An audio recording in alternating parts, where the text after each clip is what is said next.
My father was shot in the civil rights movement. Those people, let him finish. I'm going to finish because you're being utterly disrespectful. Not at all. So I'm going to finish this comment. So what I'm telling you is that there are people in this country who fought, died, and bled for the right to vote. Don't be a dick. Just understand. A man sat on live television and told Bakari Sellers, whose father was shot in the civil rights movement, to get over it. Not "I hear you," not that history matters. Not even the basic human decency of sitting quietly for 5 seconds while someone tells you their father bled for the right being stripped away in real time. Just get over it. Move on. Next topic. And here's what makes that moment more than just a rude man on a panel. That dismissal, get over it, is not Kevin O'Leary's personal failing. It is the entire legal strategy that just won a 6-3 ruling at the Supreme Court of the United States. The same court that threw out an 11-day federal trial, 51 witnesses, nearly 800 exhibits. A finding of fact that Alabama's congressional map was not arguably discriminatory, but intentionally discriminatory. Thrown out anyway. 3 years after the map was drawn. Time to land while people were already casting votes. So when Bakari Sellers finally looks at Kevin O'Leary and tells him exactly what he is, understand that he was not just defending his father. He was naming what just happened in a courtroom that will affect millions of black voters across the South, and nobody on that panel had the language to stop him. Hit that subscribe button, leave a like, and let's get all the way into this. Let's go. A battle over redistricting that is playing out at the Supreme Court as Republicans and Democrats try to gain an edge in November's midterm elections. Today, the court's conservative majority cleared the way for Alabama to use a new congressional map that would eliminate a district currently held by a black Democrat. The Supreme Court offered no explanation in its order, which tosses out a lower court decision that blocked the use of that 2023 map. But Justice Sonia Sotomayor joined the court's other two liberals and said that the order was inappropriate and that it will cause confusion as voters head into the polls in the next week's election. The decision hands yet another victory to Republicans just days after Virginia's Supreme Court struck down a measure that would have allowed Democrats to redraw congressional maps in their favor. Virginia Democrats are now asking the Supreme Court to reinstate that map. That seems like a bit of a Hail Mary pass there on the part of Virginia Democrats. But the broader issue is that, especially when you look at what's happening in Alabama, there's already voting underway in that state. They are planning to toss out that map, go with a new map that favors Republicans, eliminates a district. And then you have the President Trump, sending a message to South Carolina, your home state, Bakari, saying the South Carolina State Senate has a big vote tomorrow on redistricting. He says, Republicans, be bold and courageous, just like the Republicans of the great state of Tennessee were last week. Move the U.S. House primaries to August. Leave the rest on the same schedule. Everything will be fine. Get it done. So we're going beyond new maps here. Now we're tinkering with the calendar. People are voting. Maybe those votes get thrown out. It's chaos. I mean, not only is it chaos, but you're literally throwing out votes, as you said. I mean, I watched 60 Minutes with Governor Landry from Louisiana throwing out votes, and he chuckled about it. In South Carolina, people have already voted from overseas, and you chuckle about it. But I want to take a step back and look at this from a 50,000-foot view, to be completely honest. I think Ashley and I have to wrestle with the fact that we are going to be the first generation to actually leave this country worse than the one that we inherited. And I think for Black millennials, the progress that our parents and grandparents gave us that we're watching being ripped away from us is something that our generation is going to have to really wrestle with in figuring out how we get out of this conundrum. If somebody fell asleep in 1896 and woke up today in 2026, they would simply say the only difference is now Negroes have a TV show and we wear nice suits. They swapped out Klan hoods for Brooks Brothers suits. And that is the problem. I mean, Plessy v. Ferguson was 71, and it gave birth to 50 years of Jim Crow. What we have with this court right now, what we're seeing is watching people who have fought and died and bled so that we would have access to the ballot box, so that we would have access to our voices being heard in Congress, being ripped away. And I think that there is a casual laughter from people we believe to be our friends on the right who are showing us true colors today, because the most sacred or one of America is the ability to cast a ballot and elect someone and send them to Congress, the State House, or a mayoral seat that represents your interest. And now Black folks throughout the South are being silenced. And I don't find that to be a laughing matter. Well, Scott, I mean, if this were just about partisan gerrymandering, I think that'd be one conversation. But I think part of what's happening right now is that we're in the middle of a political cycle and maps are changing. I was reading an article today about Tennessee, and the lead of the article was two neighbors literally across the street from each other, one white and one black, now in Memphis in different districts. So it's more than just, are we redistricting according to partisanship? It's also, what are we doing in terms of creating a precedent for the use of power across the country in red states and in blue states? Yeah, it's a good question about redrawing in the middle of an ongoing election. In the case of Louisiana, they didn't have a choice. The Supreme Court said their maps were unconstitutional. They had to redraw it. And so what they chose to do was I think what they'll choose to do is move the House back to the fall, and they'll leave the Senate primary in place, which is actually happening right now. So I get the argument about a little bit of confusion for voters. I mean, around the edges of congressional districts, you're always going to have some areas where, one person on one side of the street, one person on the other. I live on the very western edge of a congressional district in Kentucky. In fact, if I might respectfully debate Bakari on this for a moment, to me, I heard you say that people are losing representation. People are losing their voice.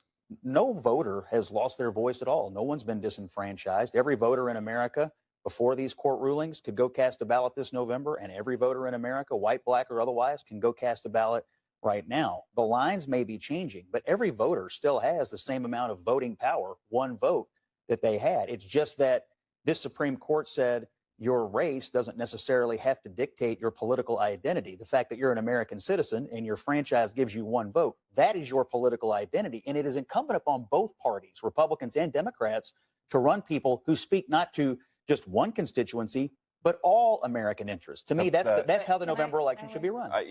Yeah, please. Go ahead, Ashley.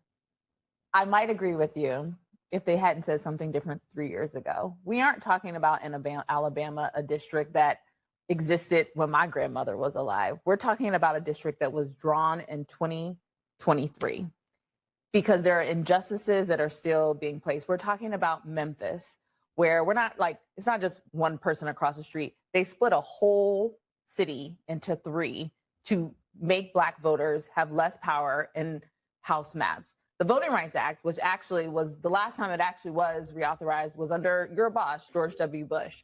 It used to be a bipartisan thing. It used to be clear that the backdrop of this country, there is discrimination now. There was pervasive discrimination when the law was signed into law during the Civil Rights Movement.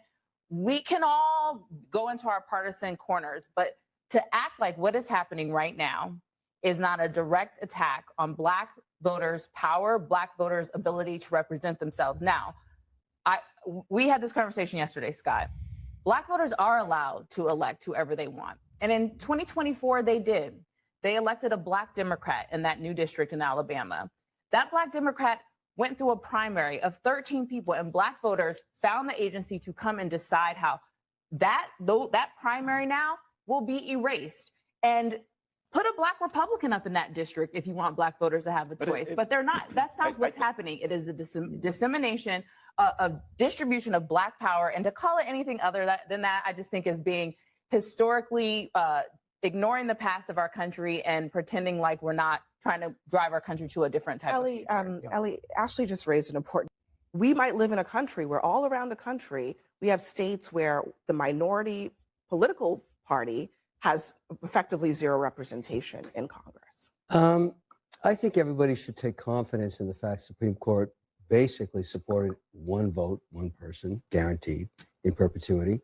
And the rest is just map wars. And I think we should get used to it. And I think it's, as you said, a state-based situation. Add this to the mix.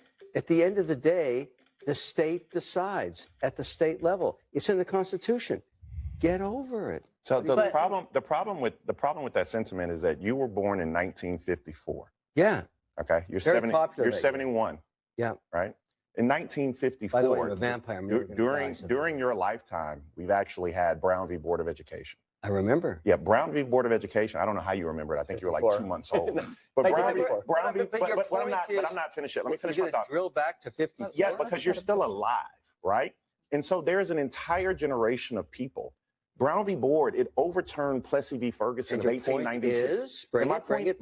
My point is that my mother was born in 1951. She desegregated schools. My father was shot in the civil rights movement. Those people. Let him finish. I'm going to finish because you're being utterly disrespectful. Not at all. So I'm going to finish this Just let him comment. finish. So what I'm telling you is that there are people in this country who fought, died, and bled for the right to vote. Don't be a dick. Just understand. Bakari, Just I'm not understand. a dick. I'm pointing something out to you. The Constitution is being upheld. Hey, Do you have a problem with that? Do you have a problem with the United States of America? Bakari, I'm gonna stop you because I just want everybody to reset with a modicum of respect at this table. Please stop. I want you to understand That's that there is a Mr. Dick price. to you, by the There's a price that was paid for this right. There is a price that we uphold, and whether or not Where are you you going value with that, this? whether or not you value that or not, there are people who bled, sweat, and died, and were in prison for access to the ballot box. And what we're They still seeing have access. throughout the South is that their voice, their vote, their representation, and people who have lived experiences to represent them are not being sent to Congress or where they need to go. This debate, by the way, is happening among the justices. If you look at the Louisiana decision, the conservatives are saying, we've made great progress. It's time to let go of using racial And discrimination. that's why I utilize, the liberals- the description of And the But liberal also, justices say exactly what you just said, but Bakari, also, which is there's a history here that we're overlooking. But Ellie, Yeah. I mean, the 3 years have passed since 2023 Yeah. and 2026. Exactly. So that's It's not that long. All of a sudden, the country has made that much progress? in And 3 years. that's the criticism of the majority. Look, there's a famous quote by Ruth Bader Ginsburg, right? When Who the should have Voting Rights Act retired, came, what that? who should have retired. Right, when the Voting Rights Act came Thanks. up, when she was on the bench, she said, the conservatives said, well, we've made great progress, so we don't need this anymore. She said, I'm paraphrasing, but she said, that's like getting rid of your umbrella in a rainstorm because you're not getting wet. Yes. And the question is it still raining? Is it drizzling? Is it clear? People differ strongly on that. And guess what? It can be clear one day and rain the next. And so But that's that- the inconsistency. and the But crazy part is- go ahead. I just want to point out the one person, one vote. I think, Bakari, us millennials will have to wrestle with how we're going to leave this earth. And I'm determined to leave it better than I found it. And I think that this decision is actually going to open a rush to reevaluate a lot of things, like you say, are in the Constitution. Because right now you have a hat on that says Utah, and they have more representation in the Senate than the people actually in Alabama have. I in got the a Senate. situation in Utah going on. I know that's not why you have the hat on. No, I but have it on. You have it on, and so there are states right I'm now that have supporting two the people of senators. Utah. When we're sitting in a state right now that has more population than Utah multiplied by 10, and so if we You really don't like want to Utah? talk about, I love Utah. I'm talking about all the states that have smaller populations. If we really want to talk about one person, one vote, and if we really want to go down a path to see what real franchise mean, you might have just opened a discussion that this country should be it's timely to actually have. Let us put the receipts on the table because they land harder than anything said on that panel. On June 2nd, the Supreme Court ruled 6-3 to allow Alabama to use a congressional map that a federal court, after an 11-day trial, 51 witnesses, and nearly 800 exhibits, had already determined was intentionally drawn to discriminate against black voters. Not arguably, not potentially, intentionally. That is a federal court's finding of fact. The Supreme Court looked at it and threw it out anyway. The result is not abstract. Alabama goes from 2 majority black congressional districts to 1 out of 7 total in a state where more than a quarter of the population is black. Congressman Shamari Figures, a black Democrat who won his seat in 2024 with 54.6% of the vote, had his own district redrawn out from under him. The black community in Mobile that elected him stripped from his district. He is now fighting a special primary in August just to hold the seat his voters gave him. Justice Sotomayor did not soften her dissent. She said the ruling debases the democratic process and rewards Alabama's open defiance of prior court orders. That is a sitting Supreme Court justice describing the majority's ruling as a reward for defiance. Read that sentence again slowly. And this is where Ruth Bader Ginsburg's warning becomes impossible to argue with. When the Voting Rights Act was being challenged, the conservative argument was that the country had made enough progress and the protections were no longer necessary, she said. And I want you to hear this clearly. Tossing out the Voting Rights Act because it worked is like throwing away your umbrella in a rainstorm because you are not getting wet. Federal courts just said it is still raining. 51 witnesses said it is still raining. 800 exhibits said it is still raining. And the Supreme Court looked at all of that and handed Alabama a dry towel anyway. Now let us talk about what Kevin O'Leary actually did in that moment, because it deserves more than being filed under rude television behavior. Bakari Sellers was not being emotional. He was being precise. He told O'Leary that his mother desegregated schools, that his father was shot fighting for the right being discussed at that table. He connected the personal to the political with more clarity than anything else said in that segment.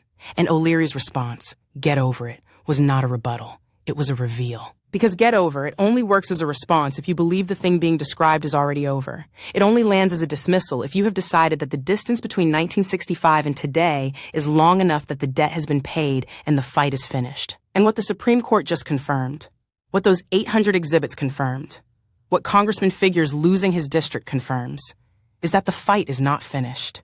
It was never finished. It just moved from the streets into the courtrooms and the map rooms and the redistricting committees where it is harder to photograph and easier to explain away. Abby Phillip told Bakari to reset with a modicum of respect. And I want to sit with that for a second, because a man just told the son of a civil rights shooting victim to get over it on national television. And the instruction for de-escalation went to Bakari, not to the man who said get over it, to the man who responded to it. That choice about who gets asked to calm down when the room gets uncomfortable is not a production decision. It is a reflection of exactly what Bakari was describing. The same dynamic that drew those maps. The same instinct that threw out those 800 exhibits. The discomfort lands on the people naming the problem, not the people creating it.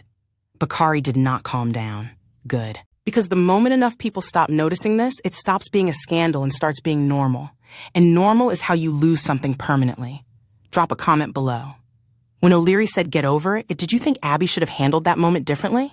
I want to know what you saw in that exchange. Subscribe to Kelly Takeover, because we are not moving on from this and we are not lowering our voice about it. See you in the next one.